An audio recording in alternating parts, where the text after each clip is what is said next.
Oh, the weather outside is frightful. But inside is so delightful. It's Christmas in July.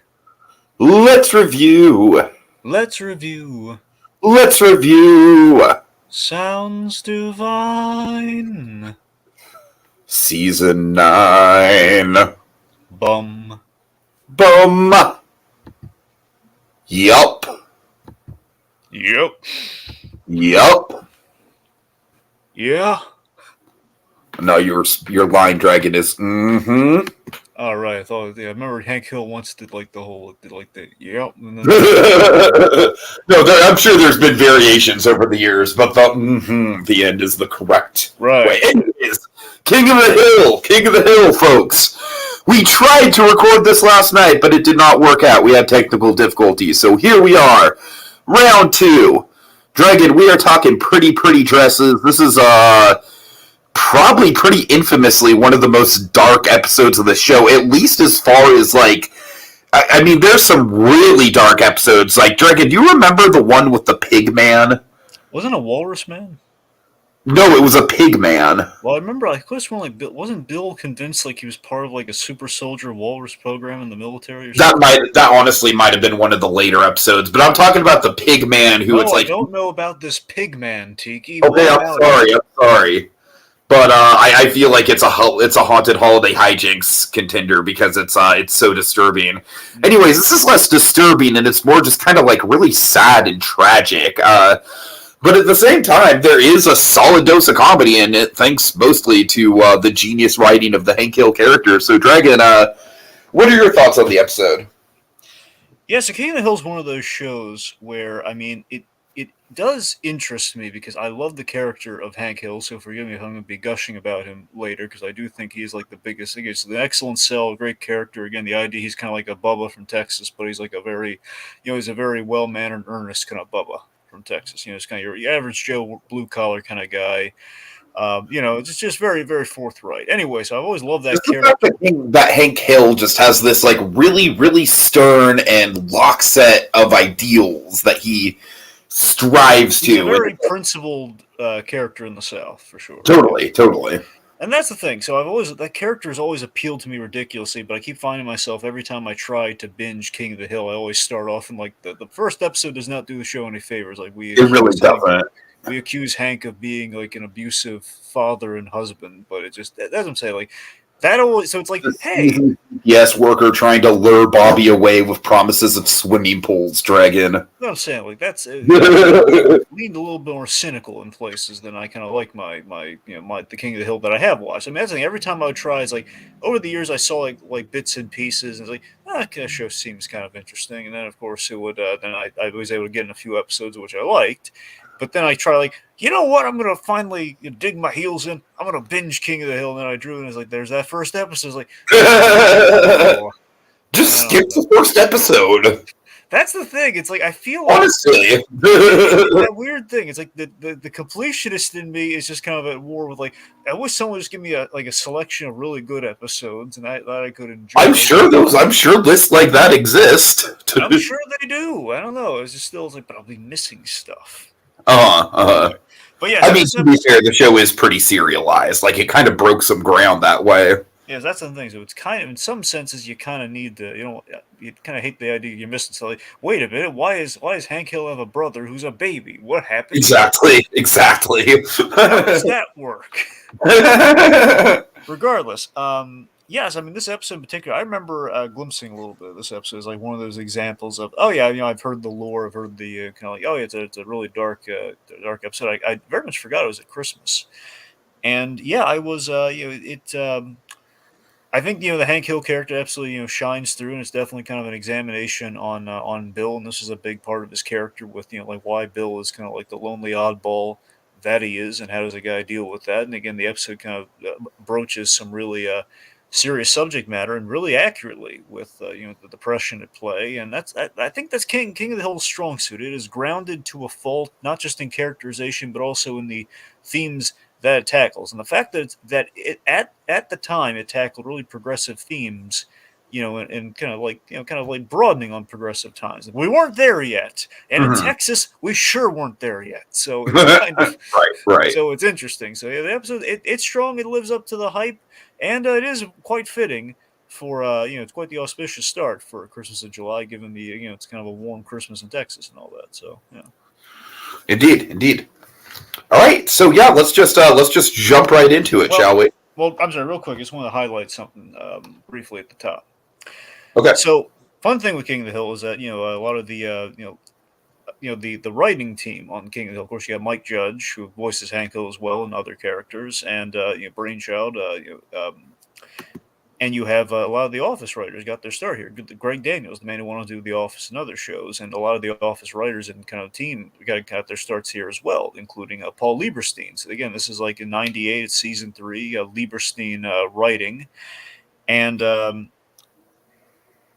it's just kind of like this. It feels now, Tiki. I wonder if you recall that there was an episode in season 2 of King of the Hill where Bill mentions pretty dresses in reference to like when he got punished, his father would put him in dresses.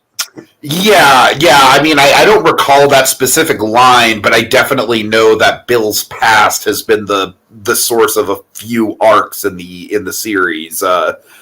There's the famous one where he goes down to New Orleans and like kind of like reconnects with his family. But I don't know if that's the episode. But yeah, indeed, there's very much a kind of like a theme of systematic abuse within his family. But I like that this episode really just kind of took it on its own laurels, where it's like we don't need to get into the weeds of like, hey, Bill was Bill. This is why the dress. Where no, the dress is kind of like a thing of convenience. But if you want to connect those parables, you can, but you don't have to. It's like we don't need to peel back Really, all the the layers dress of is the onion. honestly it's less the dress and more just kind of like a disassociative episode. You know what I Okay, yeah, no, you're absolutely right mean? about that. But that's what I'm saying. I like that they're standing on their own laurels with that. But again, if you wanted to connect the two in the psychology of Bill Dotre, you could. Sure, sure. So that's rather interesting. The fact that in season 3 they are kind of like they're kind of like laying the threads like that, and just the fact of like, hey, let's tee up an idea and just like in the writers' room one day, like I don't know, let's put Bill in a dress. Let's do the classic. We put a man, it's lady in the dress, but we And we of course, I love Hank Hill's solution to that situation, which we'll get into, of course. we will indeed. Okay, so all that said, that's all the background I can offer on this. Let's press on. Okay. So, Dragon, this episode is a rare case of like a pre-alley cold, or not a pre-alley because we're in the alley, but like a pre-intro cold open where it's very simple. It's just the four of them standing in the alley as if the theme song's about to start, but Bill just starts sobbing hysterically. Yep. And then, in a great contrast, like Christmas music just starts joyously playing over it. Which Which, by the way, trope. We're doing a Christmas holiday version. depression. Well, yeah, seasonal depression, yes, but also, we have like the Christmasized version, the Christmassy version of the theme song to a degree. Oh yeah, totally, totally. We added sleigh bells to the King of Hill music. Uh huh.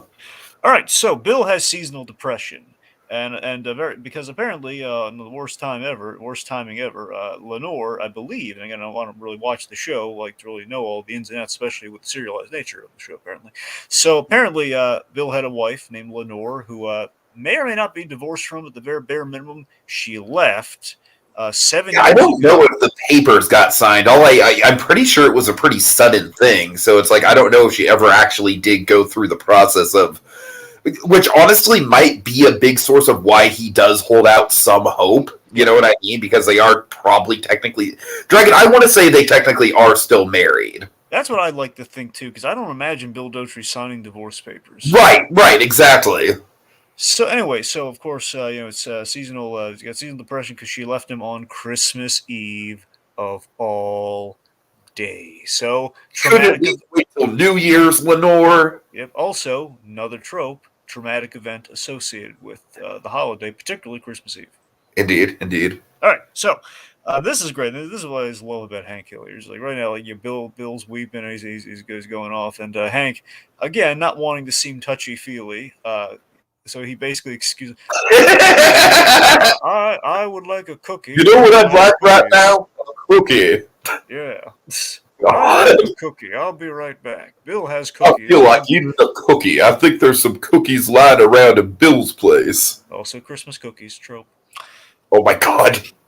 I didn't even think about that. I didn't even put the pieces together Of on all the that. things you can ask for, I would like a Christmas cookie. Right, I'll be right. back. Totally, But I just love totally. that that's what I'm saying. I love the delivery and the Mike Judge, the way he voices Hank Hill. Again, it's so just. Oh, it's spot on. It's spot on. Just that forthright, just like nature, and the fact the guy's just so literally in this design of his head and everything. The man is like as square as you.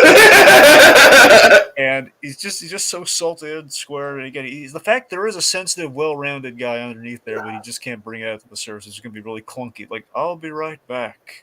So, Dragon, as you know, there's a moment coming up pretty soon in this episode where Dragon, I liken it to basically like Walter White's like, that's the moment I should have died. It's like Hank Hill's like perfect family moment. oh yeah. So we'll get there. We'll get there. We will indeed. We're inside the Dotry Manor, let's call it. Oh God. And we see, oh boy, get the tally board ready, my friend. Get the tinseled tally board ready. So we have the little Charlie Brown Christmas tree, which is this little kind of like it's no green at all in the tree, just branches, and on the branches, what hangs there, friend?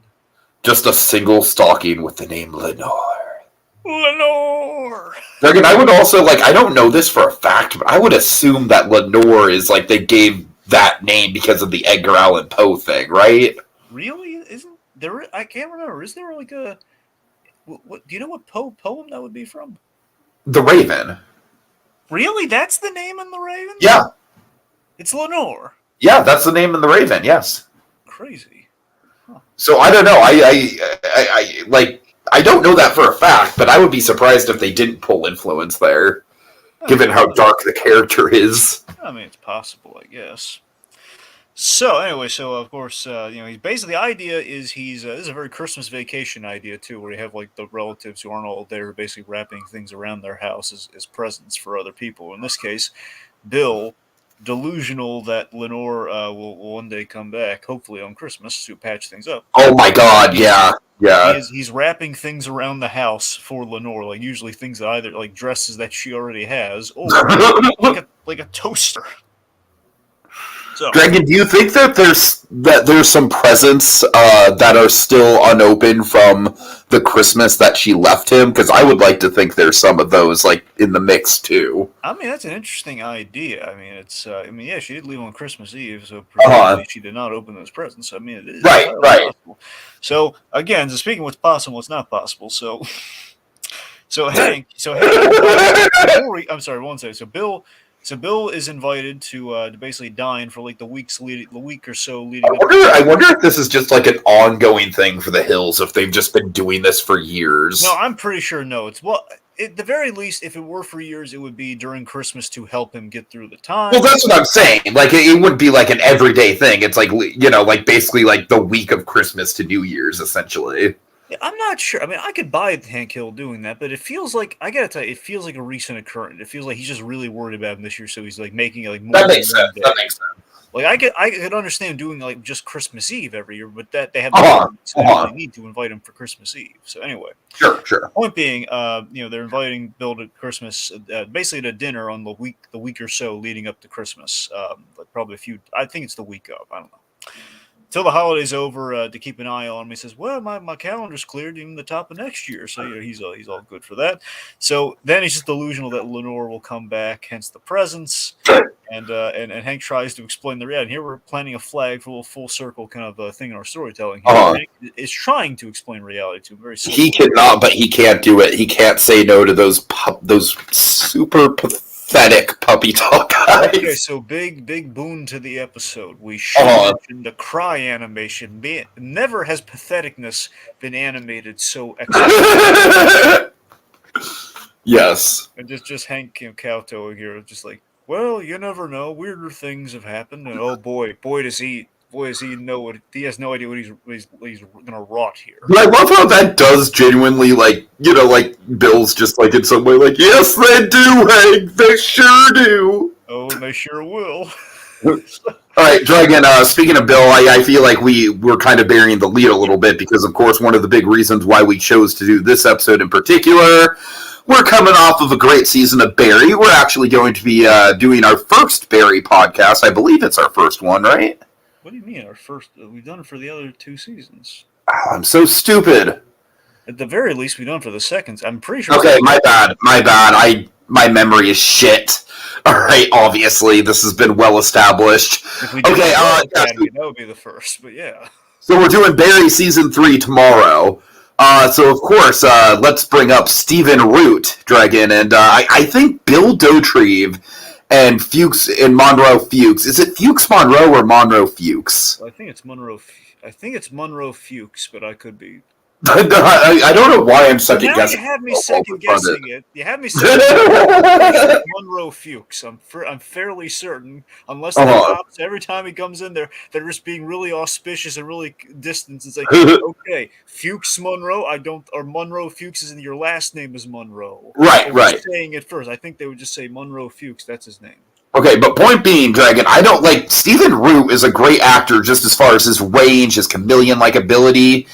And I don't think there's 2 characters that he's played more on polar opposite ends of each other than Bill and Fuchs, because Bill is just like the most hapless, sad sack of a character, and Fuchs is basically the literal devil. And there's also like a childlike element to Bill as well, which is so anyway. But yeah, that thing's Stephen Root, of course, just to highlight and celebrate the man for a moment. This is very much his shining moment. This episode is Christmas Star shining moment.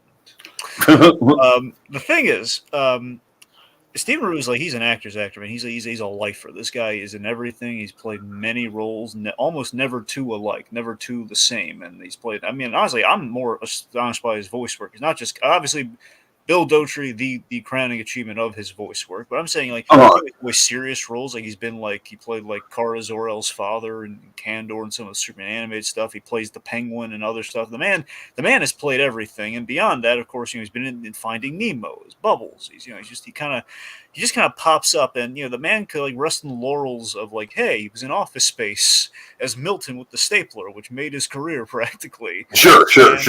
I've seen him do dramatic roles. CSI, he had a guest spot in one. Oh, you've told me about this before, yeah. Yeah, it's really good. Where basically his daughter, I believe, his daughter was raped, and he can't prosecute it, and he basically is unwilling to because they don't want to admit it happened, and it ends really, really tragically. And he's so good at it. Anyway, point. Stephen Root, just again, he's kind of a character actor, but a character actor who's utterly and absolutely a chameleon. You're right, and honestly, Fuchs. Just such an excellent role as well, because again, it really gets to let him show his range, and especially given the fact that Fuchs, it pretends to be other characters at times, and it's a black comedy thing, and again, he plays the layers very well. So of course, Bill those, yes. Yep. Okay, so we're at the dinner party, Dragon, and Bill, he is not a great dinner guest. Yeah, well, not a dinner party. He was at dinner. Oh yeah, you're right. I'm sorry. Dragon, I feel like Larry David would be so offended at Bill's like dinner conversation etiquette. Larry David would just chew Bill a new one for this shit. I think let's face it, Tiki. Bill Dauterive, he's no middle. Exactly. He cannot middle for the middle. He cannot middle. Tiki, he must not middle. Oh my God! All right. So, point being, Bill's bringing up the dinner topic of breakups. So he brings up Luann. Hey, Luann, you ever think about that dead boyfriend of yours? Your dead husband? Oh God! And of course, Buckley, recently deceased. Dragon. I went back and checked, and indeed, that happens. It happens at the end of season 2. Well, I know that, but I mean, do you know like what episode this is? Like what number this is for season 3? Like this is episode 9.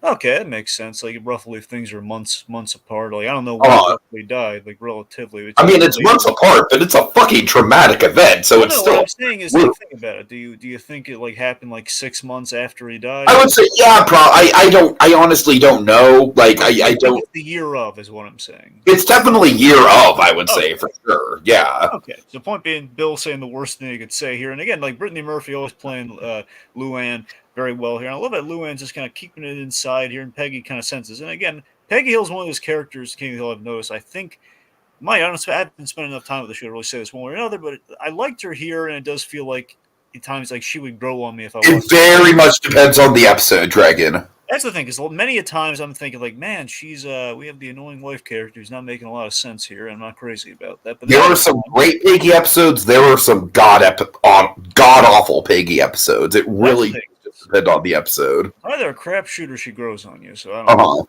Point being, Peg here, she tries to distract Luann with like, "Hey, Luann, you want to be hostess this year?" So she's not really feeling it, but you know who is feeling it? That precocious youth, Oh my Bobby god. Hill. Yeah. Yeah. That kid should get into government work in the future. I Get a pair of glasses, maybe work with superheroes would be great. could see it. Yeah, I think we could all see it. So, Bobby, he volunteers like, I could be the hostess with the mostest. And Bill's bringing up, what was that girl's name? Apparently, this is a reference to another episode, like Marie. Dragon, I went back and actually kind of looked up that other episode, and Dragon, this it's a damn good episode because it has the conflict with Hank Hill versus Bobby's vegetarian girlfriend, which in itself is already a great idea, Which I and then remember it that has episode. also. Go ahead. Which I'm sorry, I remember that episode where they had the big encounter at the steakhouse. Yes, yes. And then Dragon, it also has an amazing B plot with Hank and the alley gang because it's the episode where they find the couch in the alley. Do you remember that? No, but that sounds like an amazing premise. It's amazing. It's amazing. They found a Yeah. couch. They find a couch and they're debating what to do with it. It's fucking amazing. So yeah, that's a really good episode that they reference there. Anyways. All right. And of course the famous "What are you talking about?" So, All right. was that thing like a thing Bobby says all the time? Yes, yes. That's what I thought. I vaguely It's remember. kind of like the joke that's sort of like his in with the girl. Right. That's what I remember. Yeah. Uh huh. Okay. So anyway, then we have like the button on the scene here, which is Bill brings up. This is Bob priceless. He brings up Bob Cecil, who was like when Peggy was in like when she was in school. There was this boy like you. I never liked Bob Cecil. Yes, you did, but he didn't like you. And then just like the freeze frame of Peggy's disgusted face, just giving him the death stare, is just priceless. All right. Okay. Anyways, then we transition in Tiki. Tiki. What? We have a seasonal mailbox. Oh yeah. Oh yeah. In the Texas heat, look at that mailbox. Red, white, and blue Americana. So Oh my close to the 4th of July, you can smell the barbecue on it. There's like a little reef, a tiny reef, Dragon, tiny reef. Tiny little reef. So exciting! Put this in the Christmas in July QVC. Someone dog ear the page. We gotta flip back to it. Oh my lordy, we have to market this. Look, it's rural, it's patriotic, and most importantly, it's seasonal in those seasons where you need to beat the heat. It's quite nice. Indeed. Anyway, in other words, to sum it up with one word, trope. We're gonna move on. So, seasonal mailboxes aside, let's see. So, Bobby is serving breakfast, and again, like, wait, did you? It's like, shouldn't you be doing this? He wants to serve it. So Bobby's practicing his hosting abilities by the bacon and the eggs, and very, very well animated food animation on those bacon and eggs. By the way, King of the Hill always has great food animation, Dragon. I point you to the aforementioned steakhouse. I know you don't have to Tiki. I can't tell you how many times I've seen that steak animation. You don't have to tell me. Oh, I know. Yeah. That is so expertly animated. And the whole like when Peggy's saying like chew with all your teeth, that whole thing. Like, Oh my God. how tender and wonderful that steak is. All right, all right. So, point being, good breakfast animation. So, Bobby, sir, by the way, Tiki, do you think Bobby made the breakfast or he just served the breakfast? I would like to think he made it. I too would like to think he made it. I don't believe he did. Yeah, Anyway, so anyway, basically during breakfast, we have okay, here we go. Oh boy, these are the reasons I love Hank Hill, folks. yeah. Just Hank Hill's principles on full display. Indulge my yammering, kids. So essentially, they're asking the big question of the episode, which is a good logical question. Like, why the heck is Hank going out of his way to help Bill? He's just such a nuisance. One could look at it that way. It's just like, why help him? Basically, Hank goes into kind of like the potentially the origins of their friendship, or at least why, like, kind of like why so dogged to help him. Bill, I'm going to stop you right now. It's definitely not the origins of their friendship because they, like, we see in that Halloween episode, they've been friends for like the four of them. Yeah, you're right. You're right. Yeah, I forgot about that. Yeah. Yeah, but regardless, the point being, like, I feel like the football stuff is definitely what made them lifelong friends, though. Sure. So that's the thing. It's basically kind of the dogged determination Hank Hill has with his buddies, kind of using an example here, and I love that it's again, I love that it's just basically Hank Hill taking a very mundane, very Texan kind of like idea of like sports is kind of like is kind of the Tao of sports, and he's kind of worshiping it at the altar here. It's like putting it, basically kind of laying it out like in such an elegant, regal way, like Bill Dotrey Bly in high school football when I was a running back, and he always had my back. And here's the line, put on the placard, kids. A running back who doesn't protect his front line is not a man I'd want to have dinner with. Shame on you both. Shame on you both. God, I love this man. He's, again, so genuinely principled over the silliest things. Right. And means every word of that. Okay, anyways, the point is we know why he's sticking by Bill through and through here. Meanwhile, let's talk about Lenore the iguana. Oh dear. Oh god. Dragon, honestly, like, this might be, like, the scariest scene in the episode for me. Really? The fly does not sit well with me, Dragon. Not at all. Cockroach, Diggy. Okay, well, that's even worse. I know, that's why you want to get it right. It's even worse. Okay. Hey, because iguanas eat flies. I don't like this at all. I don't know. It just makes my skin crawl. Just the whole situation. All right, so just one I want to highlight. I love the joke just addressing the iguana, where Hank's at the table and he's very friendly. He's kind of tries to broach it like, "So, Bill, they out of dogs, Bill?" Just great news saying though they're the trendy pet and everything, and anyway, so he invites Luann to leave because the lizard's like frightened. Luann is just low-key getting put through the ringer this episode, which is hilarious.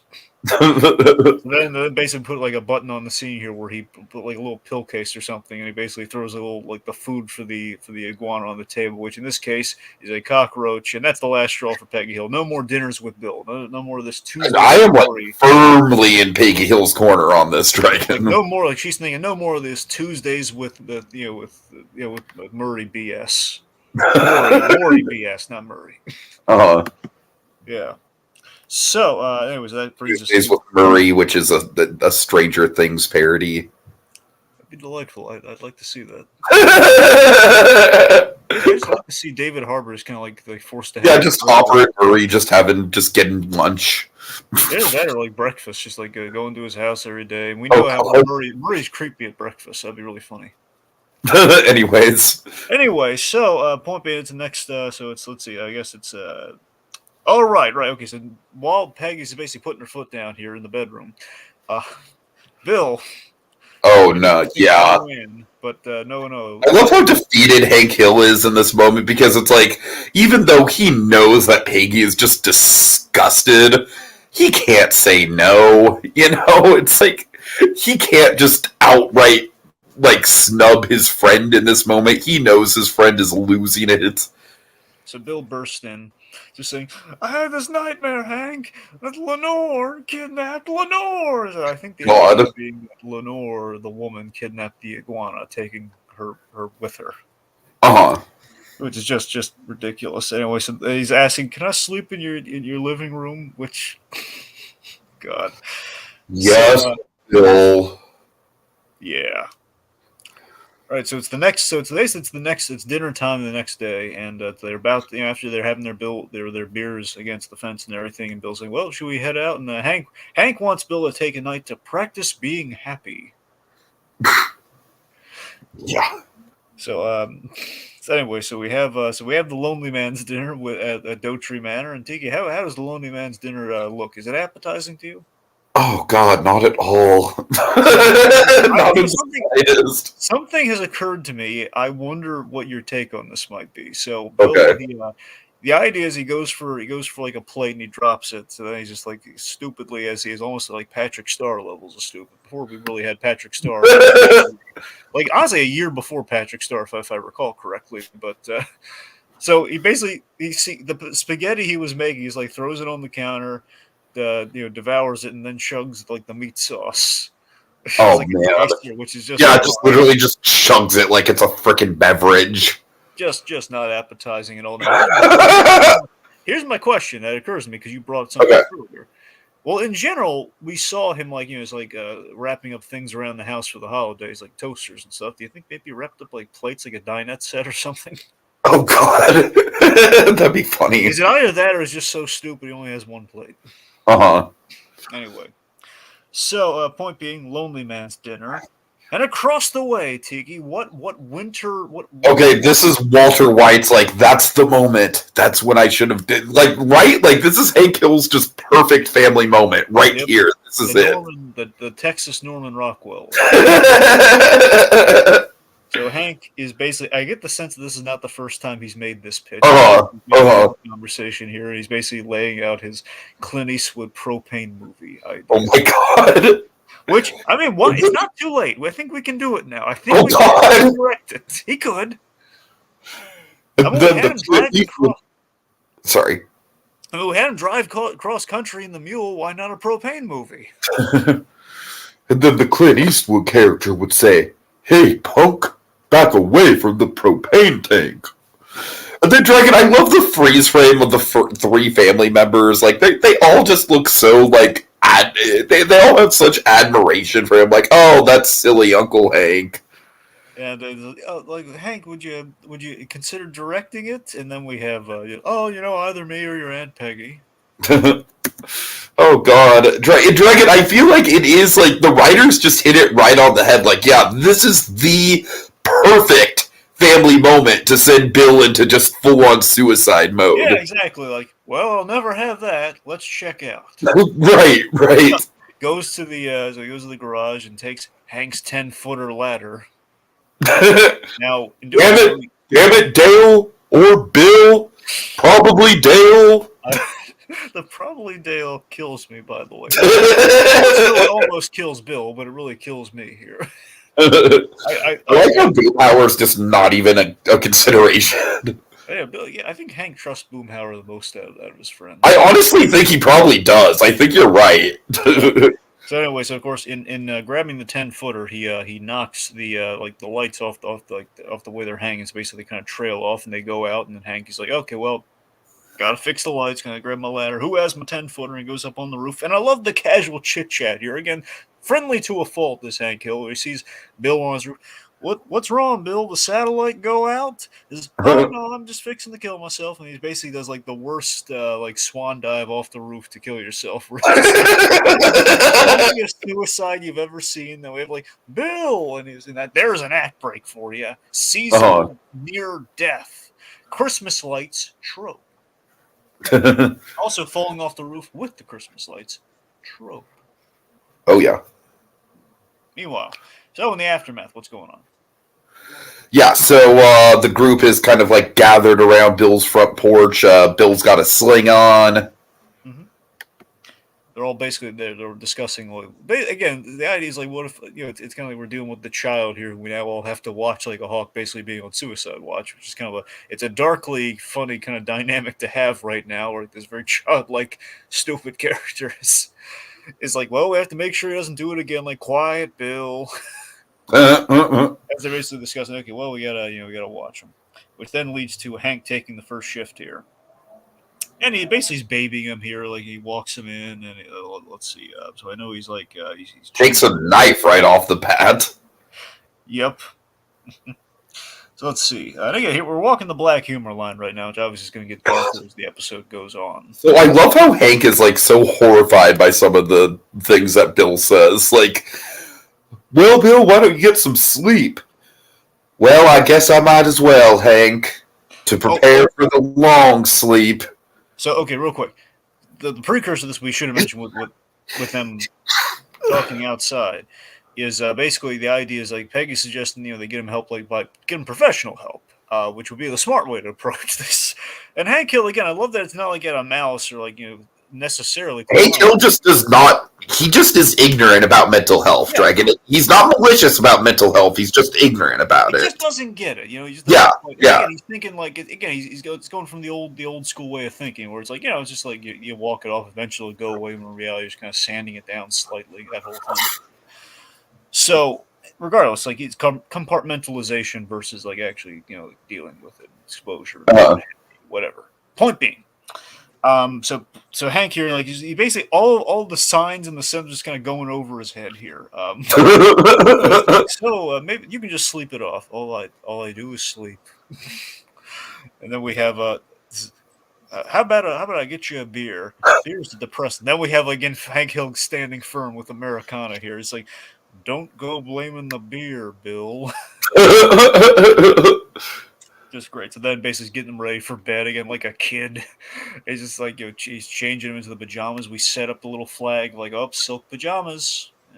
Go something there.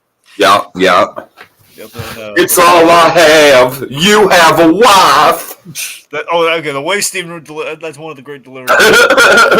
You have a wife. Oh God. Oh God, just all right, so let's see. So we set up that. Let's see again. It's kind of cute, like seeing Baby Bill like helping him brush his teeth and everything. And let's see. So then we see Bill's unsuccessful suicide attempt. This is literally like the most fucking pathetic suicide attempt ever, Dragon. What is that suicide attempt? He just gets up and just starts ramming his head into his dresser. He's like, ow, ow, like a little drawer, like old, like an end table drawer, like ow, ow. It's not doing that. Okay. Dragon, this whole sequence, it is very realistic to what depression feels like, as far as just like, you just feel hollow, and you just like, you just, I don't know, like the way that he just kind of like slowly just gives up the will to live. Like Dragon, it's like as much as I hate to say it, like I have, I've never fucking like disassociated and put on a dress or anything like that, but I have gotten to a point before. Yeah. So, anyways. So, let's see. Anyways, then we have, so we go from Hank's shift to Dale's shift. Now, how does Dale handle it? Dale is a lot more pragmatic about the situation. Yeah, he's a lot more, he's very much like keeping watch in the very literal sense here. Where he's got a shotgun, because we're in Texas. He's got a shotgun in the house, and Bill's like, but I have to tinkle. And again, he might be lying. We don't know. So Dale might not be entirely crazy here. This is not on my watch.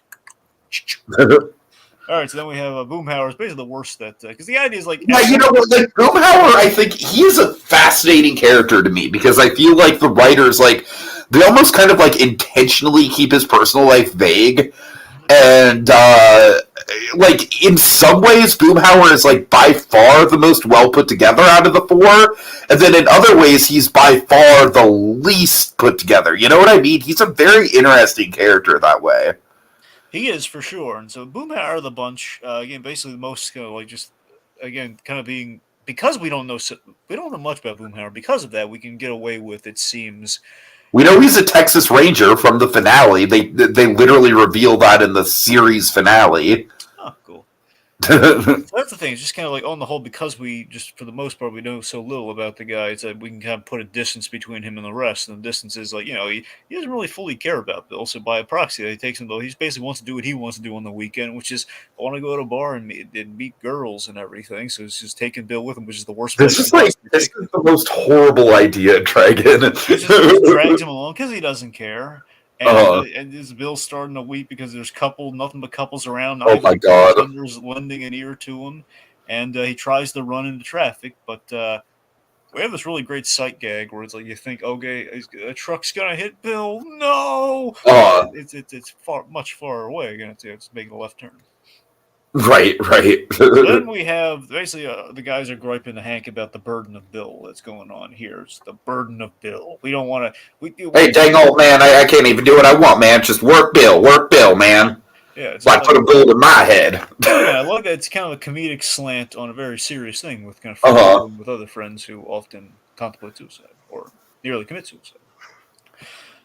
It's the whole like you got to take multiple shifts and everything. Like your life slows down. Always get all that sort of stuff. So let's see. So Hank is basically forced to take extra. T, can we widen the image?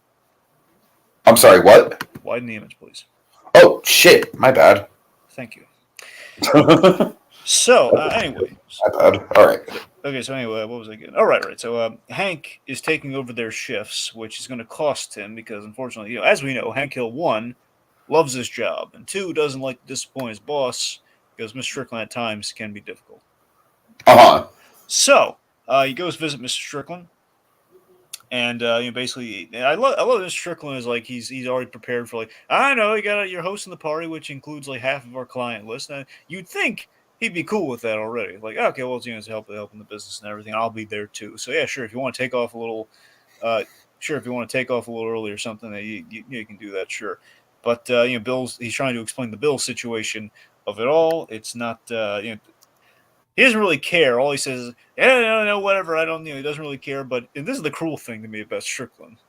Because I love that Hank adores Mr. Strickland to a degree because he respects his boss, mainly because he loves the propane selling job and the Dragon, business it's world. very much a real world SpongeBob Mr. Krabs dynamic, is In how I've always. many, yeah, that's a perfect comparison, Tiki. Yes, it is very Mr. Krabs and SpongeBob. I agree with you full heartedly. Uh huh. But Because yeah, Strickland, like, he knows the value of Hank. Like, he knows that Hank is loyal to a fault. But at the same time, he's not just gonna, like, he will use Hank and manipulate Hank. You know what I mean? yeah. Remind me, was Luann's husband his son or no? Oh, God, if he was, then I don't know. I Like don't it wasn't know, like Buckley honestly. Strickland or something. No, and there was no Buck Strickland or what? Like no. So you're saying, oh, Buck Lee? No, I don't I think was gonna say there's so. too many. Okay, so like Buckley is not Strickland's son. I don't think so. And Okay, then also the Tom Petty character is Lucky, and I don't think he's related to Strickland either. okay. I just want to be sure. That's fine. Okay. All right. Obviously, it's not helping the fact that Luann's like a Buckley and then a Lucky. It's not helping either. Right, right.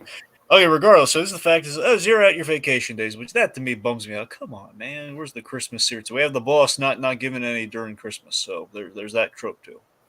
Uh Okay, so poor Hank, like, dang it, Bill.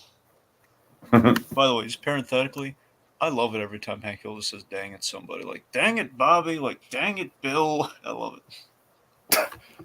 My high school actually had like a big like school wide running gag of just like the Mike Judge delivery of "God damn it, Bobby." Like I don't know, for some reason my entire high school would just quote that like incessantly. Anyways, All it's right, like a so big like school wide running gag. Hank hasn't gotten any sleep in 2 days, and he's like Bill like just recently tried to drown himself in a toilet. So he suggests a date. Let's ask Yeah, Peggy that's to. totally gonna work. That's exactly what he needs. So basically, Peggy's going to have to do an ambush date with one of her friends, which is, I believe it's Miss Tobias. I'm trying to remember what her first name is. Like, I don't know if it's Sheila or something. It's something. Sheila, I think, yeah. I don't know, maybe. Anyway, so yeah, it is Sheila. Okay, so let's see. So, point we cut to the dinner, and she's kind of the real stuffed shirt type, and Bill's in uniform, just trying to look nice. And Right. unfortunately, Bill is not just in uniform. He is he's in uniform, and he has a little green friend with him, and that is Lenore the iguana on Yeah, his shoulder. and you know what, Dragon? I feel like if he didn't bring the iguana, do you think there's a chance this could have gone well? Well, could have at least started as something. I don't think it Right, would have gone right. well, but I think it would have probably 'Cause I bogged feel it like all the down. iguana is just like an instant non-starter, right? I think the iguana is like, okay, what am I getting into here? So Right, right. Peg's just desperate to like connect to like, well, he's a reptile aficionado, and you like throw pillows, and And I I like love her line, and this is almost kind of like a Hank Hill kind of delivery here, where it's like, Peggy, I might have some pillows on my couch, but that does not make me crazy. yeah, it's good. Right, All right, so let's see. So then, okay, let's see. And then, anyway, point being, things are not going well. This lady pretty much hates him, and and the iguana wets his shoulder, which that's a complete damper on everything, literally. So and she goes, yeah, you know what? you would think that that would be like the low point that Bill hits in the episode, but no. There's still a ways to go. And like first, she calls him gross, and his response is "Marry me." Oh my god. So this is uncomfortable for everyone involved, even the audience, myself included. Like, okay, yeah, that's not great. Yeah, Bill's out of luck here. So Lenore, not Lenore runs away, and Bill gives chase. We're nearing rock bottom. Lenore, don't leave me! Yep. And then Peg tells Sheila, "I should tell you, I gave him your number." Not a good move, Piggy. All right, so let's see. So Dale, we have this running gag throughout the episode. Dale just keeps taking Bill's stuff because he's Oh, dead. right, He's right. successful in stopping him from killing himself. So like, he's dead already. He's still alive.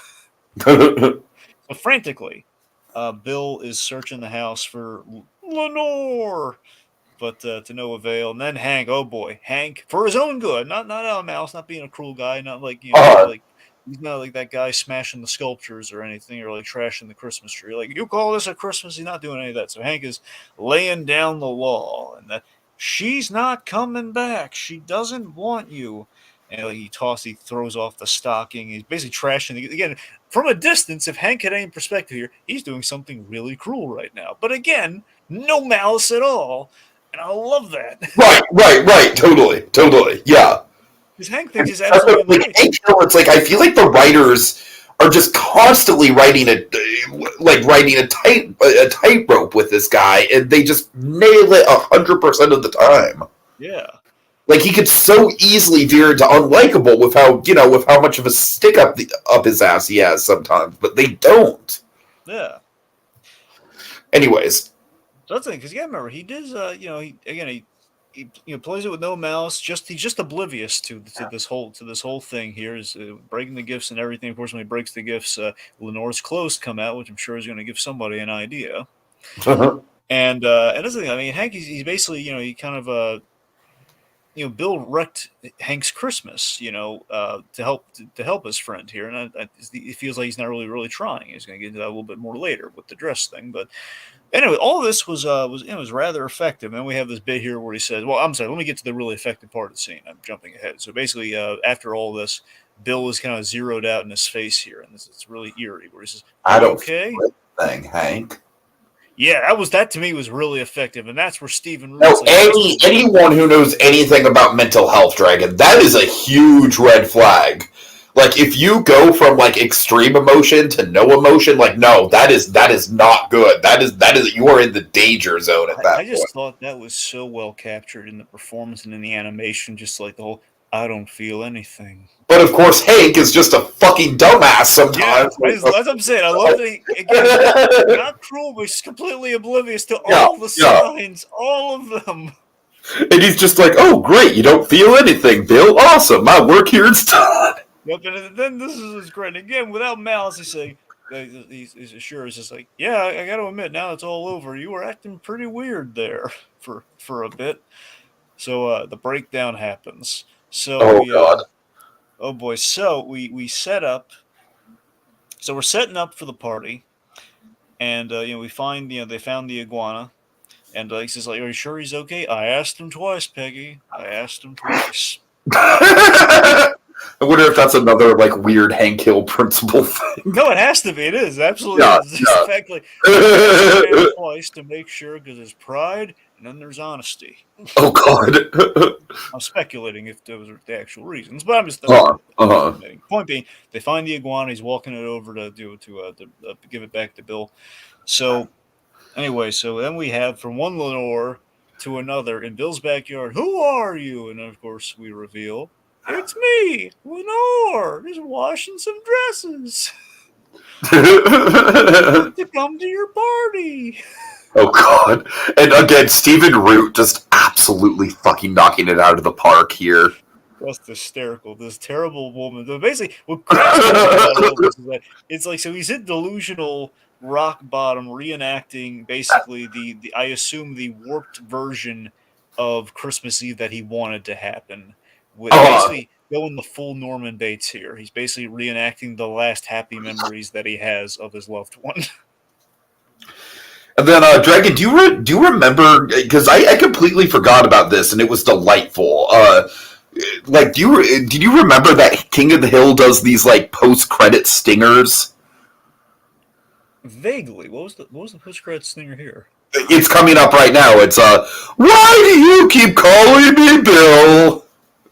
I get that. Part of me thought it was like, you have a wife. I thought that was it. But... No, it's the whole why do you keep calling me Bill thing. That would have been another good one, but yeah. All right, so let's see. Anyway, so point is, Hank, who's been very patient with Bill this whole episode, he ain't having it. He ain't having it. No, this is too much. Hank's a simple guy. And the fact that it's like he knows that this is not what Bill does. Like I think Bill from the beginning was like this. I'm sure he probably would have. Well, I'd like to think eventually would have said, or at the very least, he would have made a heck of an episode. But the fact is, like Hank ain't having it. And it's the fact that, it's the fact in high school you blocked for me, but I did my job too, And you're not even trying. It's the fact that you're not even trying to get the way he views that he's not trying. You're not playing football at all. You're playing like I don't know, some sort of crazy tennis. That is such a great line. So that's the thing. I love that it's for Hank. It's like, again, it's a very realistic thing that we're capturing here. It's the fact that you're going to see it as if someone's sparring, you say like, you're not even trying to get better. Where in reality, it's a complicated process. It's like I'm not saying it's a cure-all. I'm not saying it's a valid excuse, but it happens. Just Hank again. The minutia of Hank's just having a hard time wrapping his head around. So let's see. So okay, so again, he's trying to force the Lenore of it all there. I'll see you at your party. He's like, no party. No party. No, you already invited me. So I'm already invited, so there. God, you know what I would kill for? What? I would kill if they did a table read years later and like Vera Farmiga like just read in for the. Oh my God. For the Lady Bill role, or honestly, it'd be better if Vera Farmiga just if they swap things a little bit. If they did like a casting, Vera Farmiga played both Bill and Lenore. All right, that's a little silly, but yeah. I know it's silly, but can you imagine? Okay, so in the alley, Dragon, Lenore stops by. Yep. Yeah, so they're by the fence. And this is what cracks me. Dale has a really great bit here where the idea is like, yeah, stop it, you're Bill. It's just, no Bill here. I can go get Bill if you want. And then Dale's reaction is priceless. He's just like, I have my doubts that you can, but I'm intrigued that you may. That the intrigue that you may is just So, and I love how, like, initially when this gag was set up, I was kind of thinking, like, maybe he'd just, like, throw on a jacket or something, like, over the dress and be like, oh, hey, guys, it's Bill. But no, it's like, honestly, that was naive of me to think, because he is in the throes of a manic episode right now, Dragon. He ain't going back to Bill. No. Bill's not here! God. So anyway, so let's see. So Hank justifiably upset here. I gave up my vacation days bathing that SOB. And he's going to crash my Christmas party as they're decorating for said party. And hey, decorating for the big Christmas Eve party. Trope. he's doing it on, and then Peggy's making the point he's not doing it on purpose. And then I Luann, like how who Peggy is kind of like, she does have kind of like a good arc in this episode because, at first she's the one who's like the most disgusted by Bill. And then, like, by the end of the episode, I would wager to say, like, because she's the only person who knows anything about mental health, like, she's definitely one of the more sympathetic people. yeah, for sure, yeah. So good arc on Peggy right there. And we have Luann with an impressive bit of wisdom here, where she basically kind of makes the point that he needs closure, and then says unresolved issues with a loved one. She brings up Buckley's angel told me that. So again, progress, but we're still the rope's still tied around her waist a little. Buckley's angel was truly one of the weirdest episodes of the show, honestly. They do a thing where she made a plate for him at dinner and he wasn't there or something like that. It's like stuff like that. It's like he's there in the room, but it's like the invisible man drinking the water. Oh God! All right, so let's see. So the plan. Okay, they come up with a plan. Peggy's got a plan that she thinks is going to help Tiki. What is that plan? This is not a good plan at all. I mean, I give Peggy credit for being sympathetic and being the one person in the room that knows anything about mental health. Yeah. But, Dragon, if there is another character trait about Peggy Hill, it's that she might know, she might know some things about the stuff that she teaches, but she's not an expert by any means, and this is a terrible idea. Yes, it is. I'm going to call Lenore and invite her. Just why? Why, Peggy? Why? Well, honestly, if she didn't make a big show about it, it might have ended up better. Like at least the potential that she'd show up. But it's a terrible idea. Right? No, even if she did show up, Dragon, that'd still be a terrible idea. It's just bad all around. Did we ever see Lenore in King of the Hill? Do you know? I want to say yes, but I don't. You can imagine, right? They at least show her once, right? I don't think it was until later. Dragon. Here's the thing with King of the Hill for me. I am very familiar with about half of it, and then another half I am not as familiar with it. Well, you saw the ending. Did he get remarried? Did any a relationship? Anything? I didn't see the ending. I just know. I just know with the Boomhauer thing through. Did you 10 things you didn't know about Boomhauer? Okay. So I haven't actually watched the final episode. I'm sorry. All right. Well, that was. I should. I really should get caught up with this show. I really should.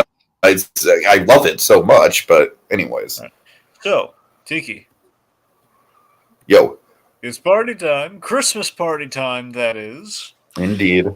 So, this to me is a really charming bit. This kind of sums up Hank Hill perfectly. So, a lot of the Strickland, half the Strickland clients are there, and Strickland's making the point to Hank now. Now, Hank, listen, we're gonna have big fish there and little fish there. Just treat the little fish like big fish, would you? So I just love that. Well, I think we should treat all our clients like big fish, sure. Yeah, no, that's perfect. I just love that. It's very much that's the meaning of Christmas, Charlie Brown. I feel like that's the most that Hank Hill was willing to go to stand up to Strickland. Yeah, but again, he did the most kind of like a Charlie Brown sort of way. I don't right. Jovial, well, I think it's basically it's Tiny Tim with square glasses. I loved it. All right, so Bill arrives and he starts freaking out the Texans in '98, which honestly, still today, they'd probably be freaked out. But this is not playing well for him here. So they're in trouble, and we have legit stakes here. Where again, inclusivity in Texas could get dicey. Not great, especially in the '90s. Not great at all. Yep. So, one is. No, never mind. So the point being, so Bobby's striking the right note here. Bobby walks up and offering a homemade tater tot, Mr. and Mrs. Oh my God. Tree. Mr. and Mrs. Tree. That's great. Don't mind if I do. I feel like Bobby is low-key the best person handling the situation. Just without comment. Hank's trying to save face here the whole... I ordered a Santa. This is a mistake. That was honestly a pretty decent save. I'll give Hank some credit there. I do like Hank's arc here in the third act here. He kind of goes from, saving face to ultimately, willing to put himself through the ringer to help his friend in the big moment of truth with the dress. So I like that. So let's see. So we have this gag here where the idea is that Bill wants beer, but Lenore wants wine. So Oh my Lenore he fills the glass, and then he's holding the can. He's just kind of deciding which one to go with, and Hank's like saying like, so point being like Hank wants him to go, and she refuses, and then Lenore, the real Lenore, calls, Oh man. but Tiki, I don't think she's showing up. Yeah, and you're absolutely right, Dragon. If Peggy just had not made a big show out of this. Like, Bill, Lenore's on the phone. Like, maybe talk to her The for a real second. Lenore, not the iguana. Yeah, that's great. So, also we have like the family member who can't come for Christmas trope. Uh-huh. And anyway, so the point being, it was the elation. I love how desperate Peggy's like, well, maybe just like talk on the phone and send your love. And nope, never mind, Bill. So Never then we mind, have that. Bill. We got that cry animation again where he's breaking down, and he's breaking down at the worst time. Is like Boomhauer's like basically saying in his way that come on man, you're gonna whoop him. Uh-huh.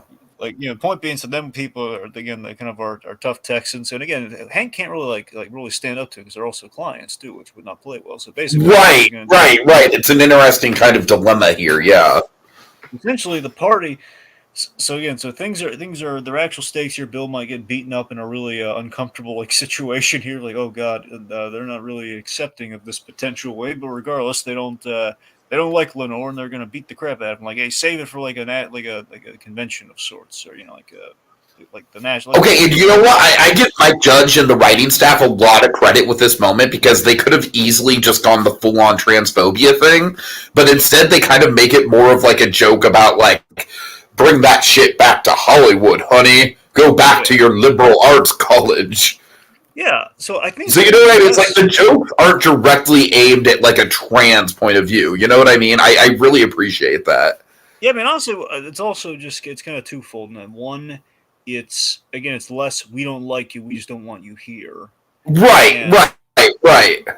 more so, what I really like about it too, I think the redeeming quality of it is the fact like they all like Hank and like, hey, you're ruining Hank's party, get out. So Totally, it's a little bit totally. more of like Yeah. we like Hank, that's why we're here. So you picked the wrong party to crash. Like that line that one guy has, like really strikes me. Like, okay, they're not just doing that out of like blind, stupid hatred. It's just more of like, hey, you're Yeah, ruining Hank's exactly, party. Get exactly. out. Right. Again, that's another thing. Like what I'm talking about the like the tightrope of it all with this show and the writing. It's like this so could have easily been such a cringe, uncomfortable moment, especially in the 2022 lens, but it's not, and I'm super impressed by that. Yeah, and obviously too, it's the sorry, yeah, absolutely, I agree with you for sure. So, let's see. So that brings us to okay. So then, so what's going to save the day? How is Hank Hill going to get out of this situation, Tiki? He basically turns it into like, oh, look at me, I'm wearing a dress too. That's right, it's that kind of party. Everyone at Peggy's I dresses just, I and just just like love this. I love this delivery on Mike Judge and Hank Hill, where it's just like he is being a wild party guy in the most square way possible. absolutely. I guess this is equivalent to like lampshade on the head, but it's just Right, right. and like you damn Oh well did not god. get that on the invitation. You know that was like the way they're doing this party. So, and here's the thing. I wonder if you caught this. Maybe I did. On the rewatch, this occurred to me. The party, because again, after this happens, like they're gonna like rally and laugh and like, yeah, it's a party. What happens is like Hank, remember, like we could have had a moment of that, but then Lenore says, "Stop it, stop it, stop it!" And this runs out of the party, Uh-huh. leaving Peggy with her Boggle gag. Like, who likes Boggle? Oh my Who likes god. Boggle? So that to me implies It's that not the usually played by a big group, but hey, it's Christmas. so the But then implication Dragon, is I love this. I love this little. It's so good. It's like a cherry on top of the gag with Peggy. She's like, "Let's sing some songs." God. It's like she's So trying so hard to like keep like get any of the attention off of this. but failing miserably, and Yeah, that's the thing yeah. though. I like that I think this adds like the whole dark episode thing of it all for me, where Christmas is essentially ruined here by Bill. Sure, we don't sure. fix it. Or essentially, for all we know, again, I don't think that Boggle thing's going to go over well at all. I don't think it'd be amazing if it did. I don't believe it will. Oh my god, can The you end. imagine? Oh man, Peggy knows how to play Boggle. Look at that. Oh, dude, I want to see that episode. By the way, the point just that I like was just like 20 straight minutes of like all these Texas rednecks just getting totally engrossed into a Boggle tournament game. remember I was trying to bring up earlier the whole like community in Texas vibe as well. It's kind of like they're all banding together for something earlier. Now, of course, very much not banding together for Boggle, I'd imagine. So we have our big kind of moment of catharsis and closure on the outside the Christmas party. So two men, again, we legitimize this at this point in the episode. Two men kind of in dresses, one of them very delusional, the other one is having a serious conversation with him in a dress, which is, especially in 98 particularly, like this has just been like, oh man, so crazy, so funny that we're having like an actual moment of catharsis while two men are wearing dresses. Now it's a little commonplace, but still. So parties. Still, I am Lenore. I don't love you. I walked out on you. We fight every night. So loud the neighbors can hear. And then Bill's just like, no, Lenore, we can work it out. Yep, so he's kind of bringing Bill out of it, and then Bill basically stands up for himself. And I deserve the Dear John letter. And he's just ranting against his good old Stephen Root, just like putting his foot down, man. Yeah, and then he sells it, man. He sells like the full name. You do not deserve William Fontaine de la... Was it De la Tree? Delatrine, Dautrive, yeah, I think. That's what it William Fontaine de la Tree, Dautrive. You don't deserve it. He's ranting and raving, getting irate with him, basically saying all the things he wanted to say to Lenore, and he's out of his... Exactly. Why don't you just go? Why don't you get out? Get out of here! And then I love this moment from Hank Hill. It's so, like, it's delivered so plainly. You know what I mean? And so matter-of-factly. Yep. All right, Bill, I'm going to do that now. He just takes off the dress. Yep, and then he takes off his dress. He's just wearing his shorts. And, so then Bill's coming out. He's asking, man, I really hit rock bottom, didn't I? You sure did. And hard. Then basically it's like, but you're all right now, or something along those lines. I mean, this is essentially like the whole, like, I sure hit rock bottom there. Dragon, that's the appropriate response to know that the people are doing better. When they're self-aware and they're actually feeling stuff. You know what I mean? Yeah, for sure. Not when it's just like, I don't feel anything. Alright, and then of course the capper to the gag, Dale, also wants to join in on the fun, but he scampers out of there in a dress when he sees that the other two have taken them off. Yeah, it's a nice bit though. They're kind of like looking forward and things like Merry Christmas, you know. This wasn't on the invitation, Hank. Did Bill get a special invitation? This is the fact that this Dale just doesn't want to be left out more than he wants to wear a dress. This is really funny. Right. Just great. So that's the episode, and then of course tail end you get the line coming back, and there you go. All right, so yeah, honestly, Dragon, I think this is an excellent way to start Christmas in July, Season 9. I think this is a fantastic episode of King of the Hill. Really holds up very well. Great examination on mental health around the holidays. Of course, a great examination of Stephen Root as a character actor. Go ahead, sorry. No, that's fine. I interrupted you. But, yeah, I concur. I thought it was a rather strong start. I think we kind of lucked into it. Was like, yeah, let's do that for the first episode. And it worked out like gangbusters after a kind of let's just say a less than auspicious kind of start. Yeah, last night was not great. I genuinely don't know what was going on there. But yeah, again, this is the thing that kind of makes it. Again, this is like every time I check on King of the Hill now and again, man, that seems like a good show. I should give that a shot. So I'm kind of back in the circle again. So maybe I'll give it a shot. I'm telling you, just go to episode 2. Yeah, I guess. Dragon, the social worker is not going to come back up. I'm telling you, it's fine. I know he's not going to come back up, but still. There's some really fun Dale episodes in Season 1. Tiki, it's less just that one episode. It's more like I'm worried about early Season 1 episodes like that being more plentiful, I guess. I mean, I don't know. I know there's one Dale episode in particular that you'd love, but, yeah. Anyways. Anyways, regardless, yeah, this was a strong start and definitely earns its praises. This episode. There's another King of the Hill Christmas one that does have me intrigued. That is also Bill centric, which we might be doing. We will definitely do that at some point. That is a very good one. Yeah, oh for sure. All right. So let's take let's this episode honestly has a surprising amount of tropes. Because when I was doing my initial watch of it, I was like, yeah, this is, there's a Christmas party, but it's not very, it's not entirely leaning on Christmas. It's more about Bill's mental health. But yeah, go for the trope stripe. We got a ton of them. Yeah, okay, let's see. So again, Christmas without snow, and we're in a very non-wintry state with Texas. Uh-huh. We have, let's see. So we have like a not Christmas so white party preparations.